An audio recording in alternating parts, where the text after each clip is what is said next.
महोदय, हर देश और हर व्यक्ति के संस्कृति के बारे में अपने अपने अलग अलग विचार हैं। जब हम सांस्कृतिक संबंधों की बात करते हैं तो यहाँ ठीक है कि सिद्धांत रूप में यह बहुत भली लगती है, लेकिन वास्तव में ऐसा होता है कि यही अपने विचार एक दूसरे से टकराते हैं और उससे मित्रता होने की बजाय खिंचाव पैदा होता है। तो बुनियादी प्रश्न है कि संस्कृति क्या है। मैं निश्चय ही इसकी कोई उचित परिभाषा नहीं बता सकता, क्योंकि मुझे अभी तक ऐसी परिभाषा मिली ही नहीं है। हरेक यह देख सकता है कि हर राष्ट्र और हर सभ्यता ने अपनी अलग अलग संस्कृति का विकास किया, जिसकी जड़ें हजारों वर्ष पहले की पीढ़ियां थी। यही दिखाई देगा कि जिस विचार ने किसी सभ्यता को अपनी लंबी यात्रा पर चलने के लिए प्रारंभ में प्रेरणा दी, उसने राष्ट्रों को बहुत कुछ प्रभावित किया या ढाला। इस चीज या संकल्पना पर दूसरी संकल्पनाओं का प्रभाव पड़ा है और विभिन्न संकल्पनाओं की आपस में क्रिया और प्रतिक्रिया होती दिखाई देती है। मेरे विचार में दुनिया में ऐसी कोई संस्कृति नहीं रही जिसे पूर्णतः शुद्ध या दूसरी संस्कृति से अप्रभावित कहा जा सके। ऐसा होना उसी तरह असंभव है जैसे कि कोई कहे कि मैं 100% एक विशेष जाति का ही हूँ, क्योंकि सैकड़ों हजारों वर्षों की अवधि में अनेक अवश्यंभावी परिवर्तन और मिश्रण होते रहते हैं। इस प्रकार संस्कृति में कुछ ना कुछ मिश्रण होना स्वाभाविक है। यह ठीक है कि किसी विशेष राष्ट्रीय संस्कृति के बुनियादी तत्व उसमें प्रधान रहते हैं। अगर यह चीज शांति से होती रहे तो इसमें कोई हानि नहीं, लेकिन इसमें प्रायः टकराव हुआ करते हैं।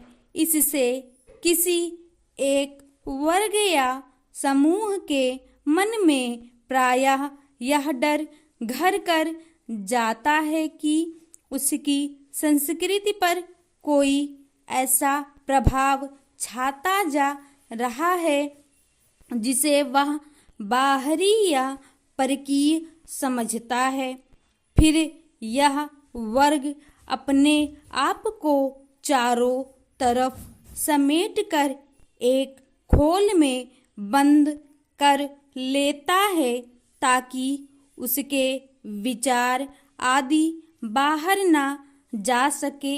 यह बड़ी खराब स्थिति होती है, क्योंकि यूं तो किसी भी विषय में और जिसे हम संस्कृति कहते हैं उसके विषय में गतिहीनता और भी बुरी चीज है।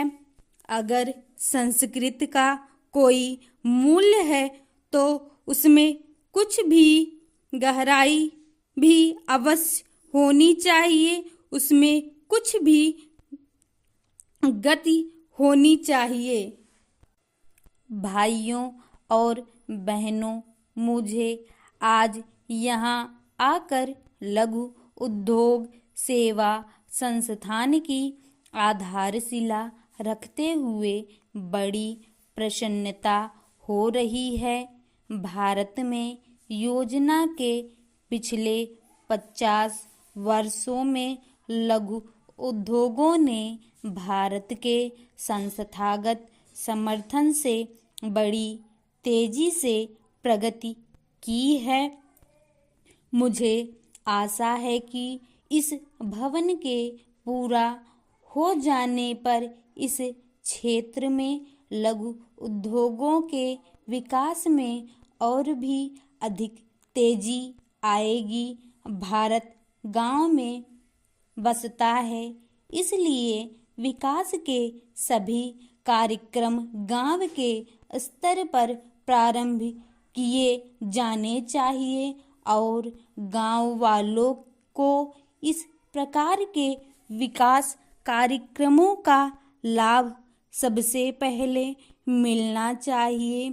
इसके पश्चात ही वे यह अनुभव कर सकेंगे कि देश की प्रगति में वे भी साझीदार हैं। ग्रामीण और लघु उद्योग निश्चय ही विकास का लाभ देश के दूर स्थित के इलाकों पर पहुंचाने में सहायता करते हैं।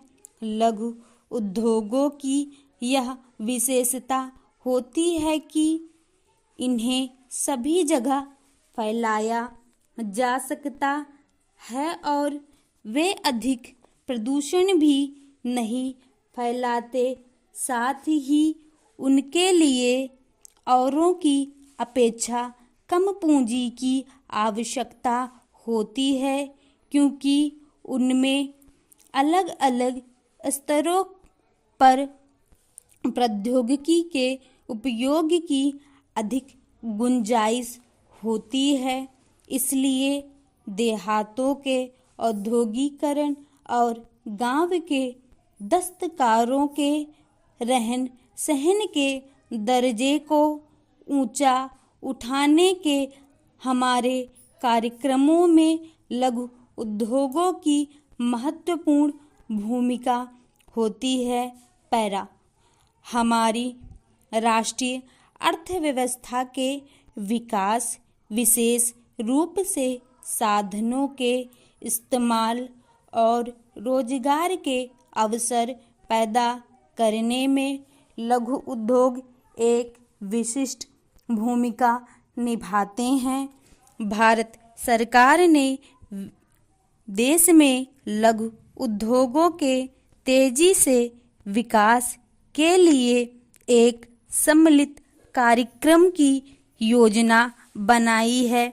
ऐसे उद्योगपतियों को अनेक प्रकार के प्रोत्साहन और सियासतें दी गई जो लघु उद्योग स्थापित करना चाहते हैं। इनमें स्पष्ट हो जाता है कि लघु उद्योगों के तेजी से विकास करने में सरकार की नीति बहुत लाभकारी रही है। मुझे बताया गया कि इस समय देश में लगभग 10 लाख छोटे उद्योग हैं जो उपभोक्ता की बहुत सी वस्तुएं और औद्योगिक सामान तैयार कर रहे हैं। मुझे यह देखकर खुशी हुई है कि इस महत्वपूर्ण सफलता में लघु उद्योग विकास संगठन ने महत्वपूर्ण भूमिका निभाई है। भारत सरकार ने हमेशा ही समाज के कमजोर वर्गों के कल्याण में भारी दिलचस्पी ली है। हमारा यह उद्देश्य रहा और यह कोशिश रही है कि अपने इन गरीब भाइयों की आर्थिक सामाजिक स्थिति को सुधारा जाए। स्टॉप।